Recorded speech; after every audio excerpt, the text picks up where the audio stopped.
Hello बच्चों, आज की हमारी वर्कशीट है वर्कशीट नंबर 2, दिनांक 15 दिसंबर 2020। आज का हमारा टॉपिक है आंकड़ों का संग्रह। वर्कशीट नंबर 1 में भी हमने आंकड़ों के बारे में पढ़ा था। उससे अब थोड़ा और आगे जानने की कोशिश करते हैं। उसके बेस पर कुछ एक्टिविटी करते हैं, कुछ रिलेटेड क्वेश्चंस करते हैं। उससे और रिलेटेड क्या हम नई जानकारी प्राप्त कर सकते हैं वो जानने की कोशिश करते हैं। आंकड़े जैसे कि थोड़ा सा रिवाइज करा दिया जाए, आंकड़े क्या होते हैं। हमने लास्ट वर्कशीट में भी जाना था कि आंकड़े तथ्यों का एक संग्रह होता है और ये कुछ भी हो सकता है किसी भी फॉर्म में, जैसे कि संख्या, माप, अवलोकन या चीज़ों का विवरण।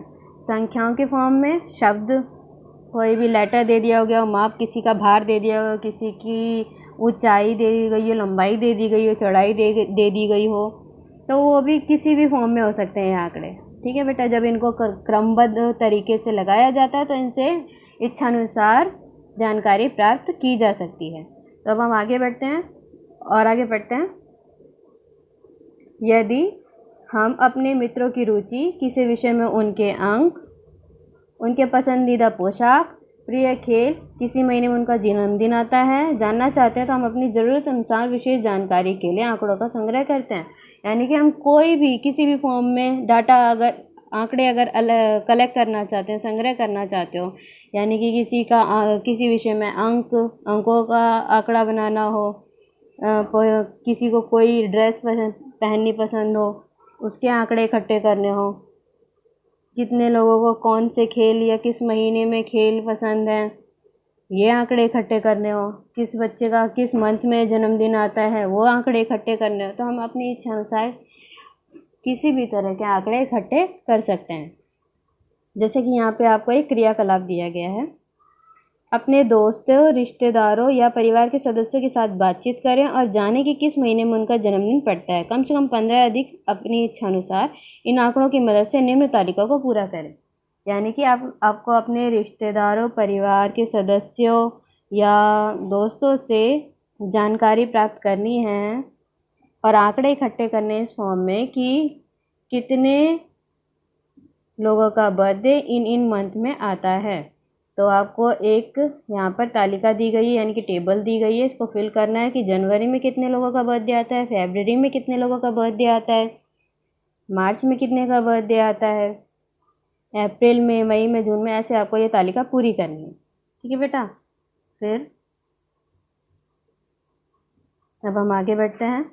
अतः आंकड़ों का संग्रह आंकड़ों से आवश्यक विशिष्ट जानकारी को प्राप्त करने के लिए ध्यान में रखते हुए किया जाता है। यानी कि जैसे यहाँ पे एक तालिका बनाने को दी गई है, तो ऑब्वियसली हमें इससे कुछ जानकारी प्राप्त करनी होगी, तभी हमें ये तालिका बनाने को दी गई है।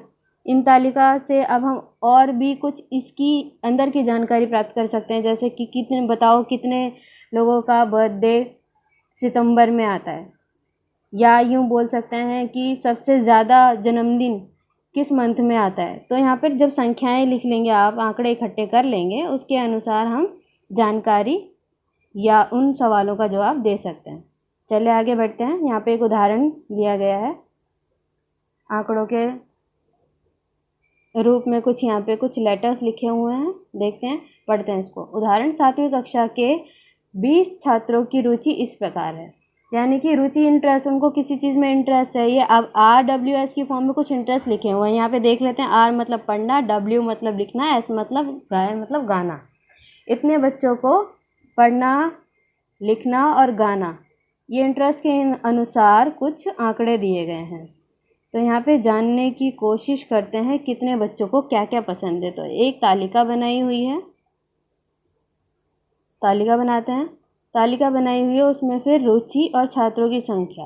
पढ़ना मतलब R, पढ़ना मतलब R था। R कितने बच्चों को पसंद है, गिनते हैं पहले। 1 2 3 4 5 और 6। तो 6 बच्चों को पसंद है पढ़ना। फिर नेक्स्ट लिखना क्या था, W। तो अब W काउंट करना है, तो W काउंट करते हैं हम। 1 2 3 4 5।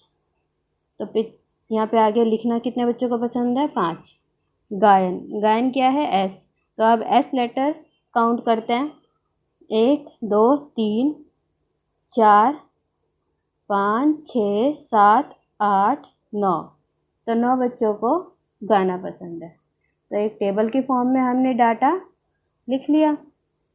अब इसके बेस पर कितने भी सवाल हों वो हम उसके उत्तर दे सकते हैं। अब हम जानकारी के फॉर्म में हमें ये टैबुलर फॉर्म में लिख लिए सारे आंकड़ों को क्रमबद्ध तरीके से, जिस पढ़ना कितने बच्चों को पसंद है, लिखना कितने बच्चों को पसंद है, गायन। अब हमारे पास सारे आंकड़े एक तालिका के फॉर्म में अवेलेबल हैं, उपलब्ध हैं। अब आगे बढ़ते हैं, अभ्यास करते हैं, कुछ और जानने की कोशिश करते हैं। अब हम आगे क्या पढ़ने जा रहे हैं, देखिए। 10 लड़कियों की ऊंचाई को सेंटीमीटर में मापा गया था और परिणाम निम्नानुसार है। यानी कि 10 लड़कियों की हाइट को जब नापा गया तो उनकी कुछ हाइट इस प्रकार आई: 135, 150, 139, 128, 151, 132, 146, 149, 143, 141। अब इस आंकड़ों के हिसाब से कुछ जानना चाहते हैं आपसे, ये उन सवालों के जवाब आपको देने ये आंकड़े देखकर। सबसे लंबी लड़की की ऊंचाई कितनी है? तो यहाँ पर सबसे बड़ी संख्या ढूंढ के बता दीजिए कौन सी है। सबसे बड़ी यहाँ पर है 151, तो आपका आंसर हो जाएगा 151। सबसे छोटी लड़की की ऊंचाई देखिए, सबसे छोटी संख्या यहाँ पर क्या है? सबसे छोटी है 128। तो दोनों आंसर इसके सामने आपने लिख दिए। अब सबसे लंबी लड़की की ऊंचाई में से सबसे छोटी लड़की की ऊंचाई घटाइए। सबसे लंबी लड़की की ऊंचाई 151 थी, सबसे छोटी लड़की की ऊंचाई 128। अब क्या करना है आपको? इसको घटाना है। घटाने से आपको क्या प्राप्त होगा ये हम थोड़ी देर में समझते हैं। फिलहाल आप इसको घटा के बताइए। ये आ गया 23। ठीक है बेटा। अब ये जो हमने सबसे अधिक ऊंचाई में से सबसे कम ऊंचाई माइनस करी, घटाई, ये हमें जो प्राप्त होकर परिणाम मिला इसको कहते हैं परिसर।